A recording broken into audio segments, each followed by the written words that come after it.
BJP ഭരിക്കുന്ന തിരുവനന്തപുരം നഗരസഭയ്ക്ക് കീഴിലെ വിഴിഞ്ഞം വാർഡിൽ നടന്ന ഉപതെരഞ്ഞെടുപ്പിൽ UDF ജയിച്ചു കയറി. ശക്തമായ ത്രികോണ പോരാട്ടമാണ് വിഴിഞ്ഞം വാർഡിൽ നടന്നത്. ഇവിടുത്തെ സ്വതന്ത്ര സ്ഥാനാർത്ഥി വാഹനാപകടത്തിൽ പരിക്കേറ്റ് മരിച്ചതിനെ തുടർന്നാണ് വോട്ടെടുപ്പ് മാറ്റിവെച്ചത്. പിന്നീട് കഴിഞ്ഞ ദിവസം നടന്ന വോട്ടെടുപ്പിൻ്റെ ഫലം ഇന്നാണ് പുറത്തു വന്നത്. ഇന്ന് വോട്ടെണ്ണൽ ഉദ്വേഗജനകമായിരുന്നു. ഓരോ നിമിഷവും മാറി മറിഞ്ഞ ഫലമാണ് ഇവിടെ ഉണ്ടായത്. LDFും UDFും നേരിട്ട് മത്സരിച്ചിരുന്ന വിഴിഞ്ഞം വാർഡിൽ ഇക്കുറി ശക്തമായ സാന്നിധ്യവുമായി BJP എത്തിയത് തെരഞ്ഞെടുപ്പ് രംഗത്തെ കൊഴുപ്പിച്ചു. ഇവിടെ ആരും കരുതിയിരുന്നില്ല BJP അതിശക്തമായ പോരാട്ടം കാഴ്ചവെക്കും എന്ന് ആരും കരുതിയിരുന്നില്ല. എന്നാൽ ഈ പറഞ്ഞതുപോലെ ശക്തമായ ഒരു മത്സരത്തെ തുടർന്ന്, ഇവിടെ ത്രികോണ മത്സരത്തെ തുടർന്ന് BJP തൻ്റെ ശക്തമായ സാന്നിധ്യം അറിയിക്കുകയായിരുന്നു. ഞാൻ തെരഞ്ഞെടുപ്പ് ഫലത്തിൻ്റെ വിശദാംശങ്ങളിലേക്ക് കടക്കുകയാണ്. UDFിൻ്റെ സ്ഥാനാർത്ഥി KH സുധീർ ഖാനാണ് വിജയിച്ചത്. അദ്ദേഹം LDF കോട്ടകളിൽ ശക്തമായ വിള്ളലുണ്ടാക്കിയാണ് വിജയിച്ച് കയറിയത് എന്ന് പറയാം. അവസാന നിമിഷം വരെ നീണ്ടുനിന്ന ഉദ്വേഗം, ആ ഉദ്വേഗത്തിനൊടുവിൽ 83 വോട്ടുകളുടെ ഭൂരിപക്ഷത്തിനാണ് സുധീർ ഖാൻ വിജയിച്ച് കയറിയത്. 2902 വോട്ടുകൾ നേടിയാണ് സുധീർ ഖാൻ വിജയിച്ചത്. എന്നാൽ തൊട്ടടുത്ത എതിരാളിയായ CPMലെ N നൌഷാദിന് കിട്ടിയതാകട്ടെ 2819 വോട്ടുകൾ. അങ്ങനെ 83 വോട്ടുകളുടെ ഭൂരിപക്ഷത്തിൽ സുധീർ ഖാൻ വിജയിച്ചു.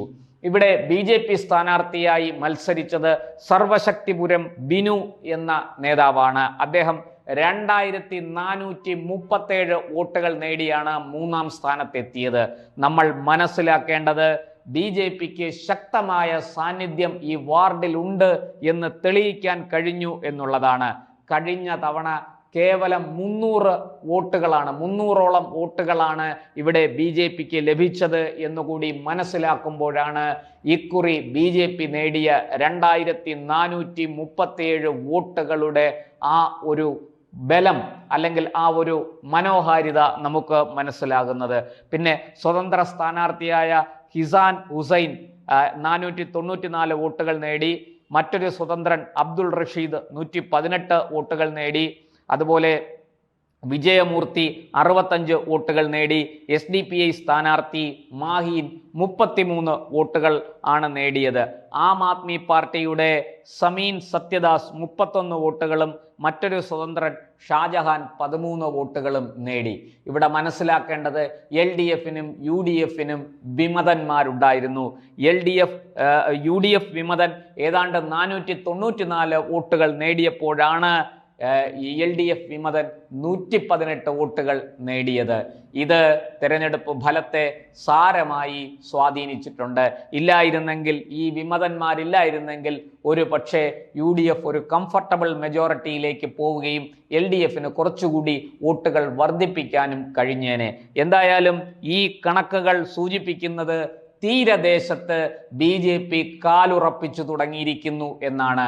ഇവിടെ വിജയിച്ചത് UDF ആകട്ടെ, LDF 2ാം സ്ഥാനത്ത് വന്നു എന്നുള്ളതുമാകട്ടെ, പക്ഷേ 2437 വോട്ടുകൾ നേടി BJPയുടെ സർവശക്തിപുരം ബിനു എന്ന സ്ഥാനാർത്ഥി 3ാമത് ഫിനിഷ് ചെയ്യുമ്പോൾ നമുക്ക് കണ്ണുമടച്ച് പറയാൻ കഴിയും, തീരദേശത്ത് BJP അതിൻ്റെ സ്വാധീനം ഉറപ്പിച്ചു തുടങ്ങിയിരിക്കുന്നു, കാൽ ഉറപ്പിച്ചു തുടങ്ങിയിരിക്കുന്നു എന്ന് തന്നെ പറയാം. ഇവിടെ ഇപ്പോൾ കോൺഗ്രസിൻ്റെ, UDFിൻ്റെ വിജയം വലിയ ചലനമൊന്നും നഗരസഭയിൽ ഉണ്ടാക്കാൻ പോകുന്നില്ല. 19 സീറ്റുകൾ നിലവിൽ ഉള്ള UDFന് അത് 20 ആകുന്നു. കഴിഞ്ഞ തവണത്തെ 10 എന്നുള്ളത് ഇക്കുറി 20 സീറ്റുകളായിട്ട് വർദ്ധിപ്പിക്കാൻ കഴിഞ്ഞു എന്നത് ഒരു നേട്ടം തന്നെയാണ്. പക്ഷേ 2015 ഏതാണ്ട് 23 സീറ്റുകൾ UDFന് ഉണ്ടായിരുന്നു എന്നുള്ളത് നാം മറന്നുകൂടാ. ഇക്കുറി LDFന് 29 സീറ്റുകളിൽ തന്നെ തുടരാനേ കഴിയുകയുള്ളൂ. BJP ആകട്ടെ 50 സീറ്റുകൾ നേടി നഗരഭരണം ഉറപ്പിക്കുകയും ആർജിക്കുകയും ഒരു സ്വതന്ത്രന്റെ പിന്തുണ ആർജിക്കുകയും ചെയ്തു. മറ്റൊരു സ്വതന്ത്രൻ എങ്ങും തൊടാതെ മാറി നിൽക്കുകയാണ്. അദ്ദേഹം കോൺഗ്രസ് UDF സ്വതന്ത്രനാണ് എന്നുള്ളതാണ്, അല്ലെങ്കിൽ UDF വിമതനായി മത്സരിച്ച് ജയിച്ചു വന്ന വ്യക്തിയാണ്. അദ്ദേഹം ഇപ്പോൾ എങ്ങും തൊടാതെ നിൽക്കുകയാണ്. വേണമെങ്കിൽ UDF സ്വതന്ത്രൻ എന്ന് പറയാം എന്നേ ഉള്ളൂ. പക്ഷേ നാം മനസ്സിലാക്കേണ്ടത്, ഇവിടെ ഏറ്റവും വലിയ തിരിച്ചറിവുണ്ടാകേണ്ടത് LDFനും UDFനും ഒപ്പം BJP തീരദേശത്ത് സാന്നിധ്യം ഉറപ്പിക്കുന്നു എന്നുള്ളതാണ്. വരാൻ പോകുന്ന നിയമസഭാ തെരഞ്ഞെടുപ്പിൽ തീരദേശ വാർഡുകളിലെല്ലാം BJP ശക്തമായ രീതിയിൽ വോട്ട് പിടിച്ചേക്കും എന്ന സൂചന ഈ വിഴിഞ്ഞം ഫലം നൽകുന്നുണ്ട് എന്നാണ് രാഷ്ട്രീയ നിരീക്ഷകർ വിലയിരുത്തുന്നത്. നമുക്ക് വ്യക്തമായ ചിത്രം ഇനിയും കിട്ടേണ്ടതുണ്ട്. ഈ ബൂത്ത് തിരിച്ചൊക്കെ ഈ വോട്ടുകളുടെ കണക്ക് വരേണ്ടതുണ്ട്. അതുകൊണ്ട് തന്നെ ഇപ്പോൾ ഇതിനെക്കുറിച്ച് അങ്ങനെ ഒരു വിശകലനം നമുക്ക് നടത്തിയെടുക്കാൻ കഴിയില്ല. പക്ഷെ ഒരു കാര്യം വ്യക്തമാണ്, വിഴിഞ്ഞത്ത് BJP ജയിച്ചിരുന്നെങ്കിൽ അത് കംഫർട്ടബിൾ മെജോറിറ്റിയോടുകൂടി BJPക്ക്, അതായത് കേവല ഭൂരിപക്ഷം തികച്ചുകൊണ്ട് ഒറ്റയ്ക്ക് നേടിക്കൊണ്ട് BJPക്ക് മുന്നോട്ട് പോകാമായിരുന്നു. ഇപ്പോൾ ഈ സ്വതന്ത്രന്റെ പിന്തുണ BJPക്ക് അനിവാര്യമാണ്. BJP അത് ഉറപ്പിച്ചിട്ടുണ്ടെങ്കിലും ഇവിടെ ഒരു വിജയം BJPക്ക് അനിവാര്യമായിരുന്നു. എന്നാൽ ആ വിജയത്തിനോടടുത്ത ഒരു രീതിയിൽ വോട്ടുകൾ നേടിയത് BJPയുടെ ആത്മവിശ്വാസം വർദ്ധിപ്പിക്കുമെന്ന് തീർച്ചയാണ്. LDF ആകട്ടെ ഇവിടെ വിജയം, അതായത് ഇതൊരു ശരിക്കും വിഴിഞ്ഞം വാർഡ് ഒരു UDF വാർഡായിരുന്നു. ഇവിടെ കോൺഗ്രസ് ആണ് സ്ഥിരമായിട്ട് ജയിച്ചു കൊണ്ടിരുന്നത്. കഴിഞ്ഞ തവണ ഒരു അട്ടിമറി ജയത്തിലൂടെ LDF അത് പിടിച്ചെടുക്കുകയായിരുന്നു UDFൽ നിന്ന് ഈ വാർഡ്. ഇപ്പോൾ മധുരമായ പ്രതികാരം വീട്ടിക്കൊണ്ട് UDF, കോൺഗ്രസ് ആ വാർഡ് LDFൽ നിന്ന് തിരിച്ചു പിടിച്ചു. പക്ഷേ അവിടെ LDFും UDFും ഒരുപോലെ മനസ്സിലാക്കേണ്ടത്, നിങ്ങളുടെ രണ്ടുപേരുടെയും ഒപ്പം അവിടെ BJPയും വളർന്നു കയറിയിരിക്കുന്നു. നിങ്ങളുടെ രണ്ടുപേരുടെയും തീരദേശത്തെ വോട്ട് ബാങ്കിൽ വിള്ളൽ വീണിരിക്കുന്നു, ചോർച്ചയുണ്ടായിരിക്കുന്നു. അതേസമയം കേവലം 300 വോട്ടുകൾ ഉണ്ടായിരുന്ന BJPയാണ് ഇപ്പോൾ അത് 2437 വോട്ടുകളാക്കി വർദ്ധിപ്പിച്ചിരിക്കുന്നത്. ഇതൊരു ചെറിയ കാര്യമല്ല. ഈ BJPയുടെ തീരദേശത്തുള്ള ഈ കുതിപ്പ് എന്തൊക്കെയോ മാറ്റങ്ങളുടെ സൂചനയാണ് എന്ന് പറയേണ്ടിയിരിക്കുന്നു. ഫലത്തിൽ BJP 3-ാം സ്ഥാനത്താണെങ്കിലും അവിടെ വലിയ നേട്ടമുണ്ടാക്കാൻ BJPക്ക് കഴിഞ്ഞിരിക്കുന്നു. ഇത് കേരള രാഷ്ട്രീയത്തിൽ, പ്രത്യേകിച്ചും തെക്കൻ ജില്ലകളിൽ, അതിൽ തന്നെ തിരുവനന്തപുരം ജില്ലയിൽ വലിയ മാറ്റങ്ങൾക്ക് വഴിവെക്കും എന്ന് തീർച്ചയാണ്. BJPക്ക് വോട്ട് ചെയ്യാൻ തീരദേശ ജനത തയ്യാറായി തുടങ്ങിയിരിക്കുന്നു എന്ന സന്ദേശമാണ് ഇവിടെ പുറത്തു വരുന്നത്. ഇത് ഒരുപോലെ LDFനെയും UDFനെയും ആശങ്കപ്പെടുത്തുന്നതാണ്, അതിൽ തർക്കമില്ല. UDFന്റെ വിജയമാണെങ്കിലും അതിൻ്റെ തിളക്കം കുറഞ്ഞിരിക്കുന്നു. LDF ആകട്ടെ പരാജയപ്പെടുകയും BJPയുടെ ഈ വളർച്ചയിൽ അന്തം വിട്ട് കണ്ണുമിഴിച്ച് നിൽക്കുകയും ചെയ്യുന്നു.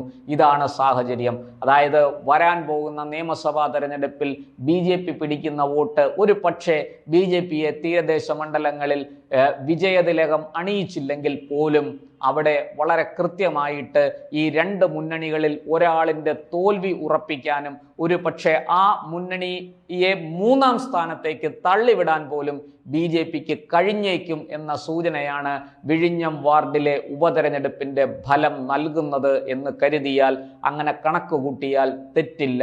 രാഷ്ട്രീയ നിരീക്ഷകരും അതിനോട് യോജിക്കുമെന്ന് തീർച്ചയാണ്. എന്തായാലും നമുക്ക് കാത്തിരിക്കാം. കൂടുതൽ വിവരങ്ങൾ ഇനിയും വരേണ്ടതുണ്ട്.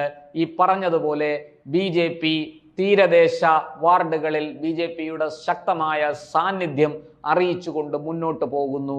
ഇത് വരാൻ പോകുന്ന തെരഞ്ഞെടുപ്പിൽ, നിയമസഭാ തെരഞ്ഞെടുപ്പിൽ തിരുവനന്തപുരം സെൻട്രൽ മണ്ഡലത്തിലടക്കം, കോവളം മണ്ഡലത്തിലടക്കം BJPക്ക് വലിയ നേട്ടങ്ങൾ ഉണ്ടാക്കും എന്ന സൂചനയാണ് നൽകുന്നത്.